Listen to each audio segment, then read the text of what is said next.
কল্পনা করা যায় স্যার। আমি ব্যক্তিগতভাবে স্যার কি করলাম আমি জানি না।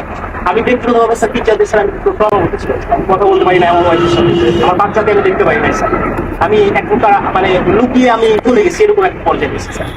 আমাদের এই এই যে অধপতন স্যার, বাহিনী হিসেবে যে পরিচয় দিব আমি পুলিশ, এই পরিচয় দিতে স্যার ভয় লাগে, লজ্জা লাগে স্যার। একটা বাহিনীর ফোর্স হয়ে যে আমি নিজে পরিচয় দিব, আমার নিজের লজ্জা লাগে। আমাদের আমি একটা ছোট উদাহরণ দিই স্যার, আমি আসার পর যতটুকু দেখছি, এই যে জাতীয় সংসদ নির্বাচন, শেষ যে নির্বাচনটা হয়ে গেছে স্যার, এই নির্বাচনে একক একক যে নির্বাচনটা হয়ে গেছে, পুলিশ কি ব্যবহার করে যে নির্বাচনটা হয়ে গেছে, নির্বাচনে সারা বাংলাদেশে এককভাবে মামলা হচ্ছে স্যার। কিছু মামলা গায়েবী মামলা, যে মামলাগুলো ভিত্তি নাই, এই মামলাগুলো আমাদের কি দিয়ে করাইছে স্যার। সাধারণ জনগণ যারা আছে, বিএনপি যারা আছে, জামাত, যে কিছু জানেই না, তাদেরকে আমাদের গ্রেফতার করা লাগছে স্যার। জনগণের মধ্যে আমাদের যে শত্রুতা দৈরাত্ম সৃষ্টি হয়েছে স্যার, এই সাম্প্রতিক সময়ে একটা বিষয় থেকে আমি আমাদেরকে নির্দেশনা দিচ্ছে যে এলাকায় কোনো বিএনপি জামাত থাকতে পারবে না, এলাকায় কোনো অন্য হিন্দু ধর্মাবলম্বী কোনো কোনো কিছু থাকতে পারবে না। আমার এসপি স্যারকে তো আর মানুষ জানে না যে এটা আমার এসপি স্যারের কমান্ড ছিল, আমার ডিএজি স্যারের কমান্ড ছিল, এটা তো মানুষ জানে না। মানুষ জানে যে এটা আমি একজন সাব ইন্সপেক্টর, আমি এটা করছি। সন্তোষ নামে একজন সাব ইন্সপেক্টরকে মেরে ঝুলাই দিচ্ছে। রাখছিল কি, সাম্প্রতিক সময় যখন প্রথম আন্দোলন শুরু হলো স্যার, সেই আন্দোলনে একটা গাড়ি ভাঙচুর হয়, সেটা সরকারবাদী একটা মামলা হয়। সেই মামলার আয়ু ছিল যাকে স্যার এটা জানেন উপরে অনেক প্যাথেটিক একটা ঘটনা স্যার, আপনারা যে দেখছেন হয়তো স্যার, এখানে আপনাদের বিষয়টাও স্যার এখানে আসছে, আমরা সবাই এটা জানছি। তো এইরকম স্যার অনেক বিষয় আছে স্যার, আমরা কথা বলার কোনো সুযোগ থাকে না।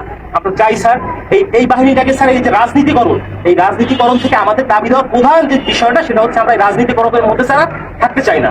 আমাদের স্যার এখানে কর্মবিরতি চলমান আছে স্যার, আমরা কর্মবিরতি নিয়েছি, সারা বাংলাদেশে একই অবস্থা স্যার।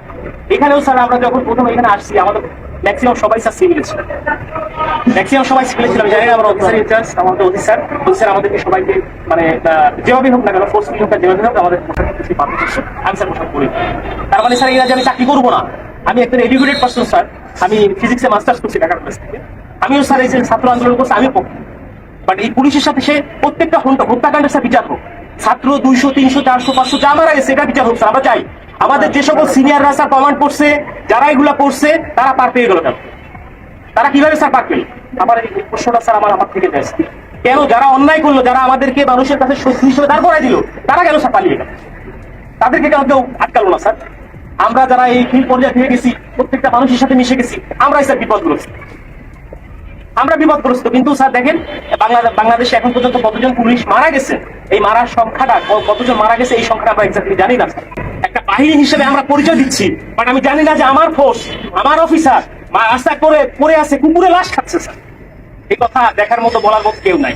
আমরা আসছি স্যার যে আমরা একটা কার্যক্রম শুরু করবো, আপনারা এটা করেন ওইটা করেন, এটা না স্যার। আগে বুঝতে হবে স্যার আমাদের জায়গাটা কোন জায়গায় স্যার, আমাদের চাহিদাটা কোন জায়গায় স্যার, এটা উপলব্ধি করতে হবে স্যার। আপনারা আসছেন স্যার, আপনারা এই ক্লান্তি লগ্নে স্যার বাংলাদেশ সেনাবাহিনী আপনারা বাংলাদেশের সাথে ওতপ্রোতভাবে জড়িয়ে আছেন স্যার। আমরা চেষ্টা করি স্যার। এখন আমার বন্ধু বান্ধব অনেকে আছে যারা আমাকে নিয়ে ঘৃণা করতো, আমাকে খোঁচা মারতো, কোপ করতো, তারাই বলতেছে যে দাদোস চলে কাজ কর, শুরু কর, উপলব্ধি করতেছে স্যার।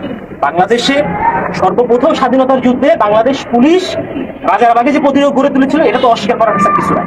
সারা বাংলাদেশে পুলিশের অবদান স্যার, অনস্বীকার যে অবদান, এটা অস্বীকার করার কোনো সুযোগ নাই। কিন্তু এই যে দলীয়করণ, এই দলীয়করণটা স্যার আমরা চাই। আমরা দলীয় কোনো করণের মধ্যে আমরা থাকতেই চাই না স্যার। আমাদের প্রধান পয়েন্ট হচ্ছে এইটা, আমরা চাই পুলিশ একটা নিরপেক্ষ স্বচ্ছ বাহিনী হোক।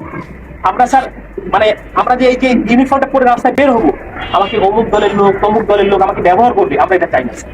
আমরা এখান থেকে বের হয়ে আসতে চাই। এবং ছাত্র জনতা যারা মারা গেছেন, আমরা বলতেছি যে ঠিক আছে, স্বাধীন হয়েছে দেশ, আমরাও একত্রতা প্রকাশ করি। আমরা কিন্তু পুলিশ কর্মবিরতি দিচ্ছি কেন?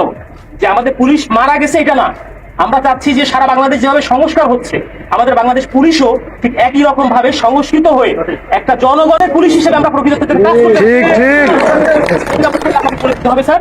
এরকম ব্যবস্থা যদি হয়, আমরা স্যার রাস্তায় নামবো, আমরা মানুষের জন্য স্যার শপথ গ্রহণ করছি স্যার।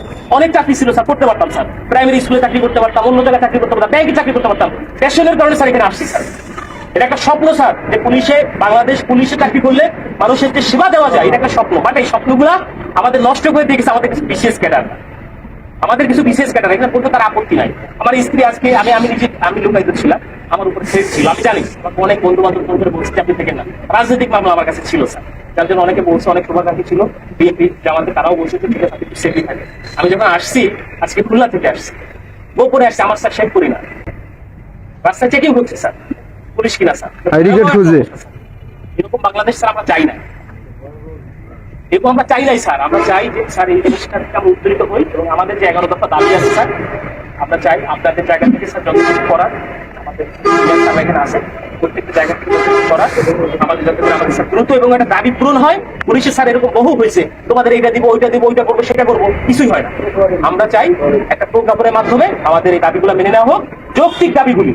যদি মনে হয় যারা এখন বর্তমানে উপদেষ্টা পর্যায়ে আছে অত্যন্ত বিচক্ষণ মানুষ, যদি মনে হয় যারা পুলিশের এই দাবির মধ্যে কোনো জায়গায় ব্যত্যয় আছে, সেটা সংস্কার করে যেটা মনে হয় যেখানে সংস্কার প্রয়োজন সংস্কার করে যতটুকু এটা মডিফাই করা যায় করে আমরা চাই একটা প্রজ্ঞাপন দিলে আমরা মেনে নিব যে হ্যাঁ আমাদের দাবিগুলো পূরণ হচ্ছে। কারণ আমরা দেখছি স্যার আমাদের টিএ বিল স্যার পাই না, আমরা বলবো কাকে এগুলা, আমরা বলবো কাকে আমরা স্যার টিএ বিল পাই না। আমার কাজ করতে আমার পকেটে টাকা দিয়ে আমার পুলিশিং মিটিং করতে হয়, আমার ব্যানার করতে হয় আমার নিজের টাকা থেকে, আমার ব্যানার করতে হবে আমার নিজের টাকা থেকে, আমার এই করতে হবে সেই করতে হবে উঠান বৈঠক করতে হবে, সব আমার নিজের টাকা করতে হবে। কেন আমার বেতনের টাকা স্যার আমি কোনো জায়গায় খরচ করতে পারবো না, এক কথায় শেষ। সরকারের প্রতি কাজ করতেছি, সরকার আমার বেতন দিবে, আমি আমার পরিবারের পিছনে ব্যয় করি, আমি কেন আমার নিজের টাকা দিয়ে আমি ব্যানার করে কেন করতে যাবো? এটার জন্য আমার বাজেট থাকবে না? অবশ্যই বাজেট থাকতে হবে। আমার মাসে প্রথম 10 তারিখের মধ্যে আমার টিএ বিল দিতে হবে। আপনাদের বাহিনী স্যার দেয় কিনা আমি জানি না স্যার, এই সুবিধাগুলো কি আপনাদেরও কি এরকম শুধু কমিটমেন্ট করে কি স্যার আপনাদের কি রেখে দেয় কিনা আমি আমার জানা নাই স্যার। যথেষ্ট মানে অনারের সাথে বললাম স্যার কিছু মনে করা যাবে না, কারণ অনেক কষ্ট স্যার আমাদের মনে, অনেক বড় কষ্ট স্যার। এখানে যারা আছে সবাই বলতেছে কথা বলতে হবে, এখানে স্যার আরো কষ্ট স্যার। এখানে আমরা কর্মবিরতি দিচ্ছি, আমার ভাই একজন কনস্টেবল স্যার কি ক্ষমতা থাকে, একজন সাব ইন্সপেক্টর কি ক্ষমতা থাকে স্যার? আমি তো স্যার মানে বোকার সঙ্গে বোকার মতো করে স্যার আমাকে নাঙ্গল আমার ঘাড়ে চালাতে যেভাবে স্যার দিবে আমি সেভাবে চুষাই। এটা তো সাধারণ মানুষ বোঝে না। সাধারণ মানুষের সাথে আমাদের এই যে ফিল্ড পর্যায়ে যারা কাজ করে আমাদেরকে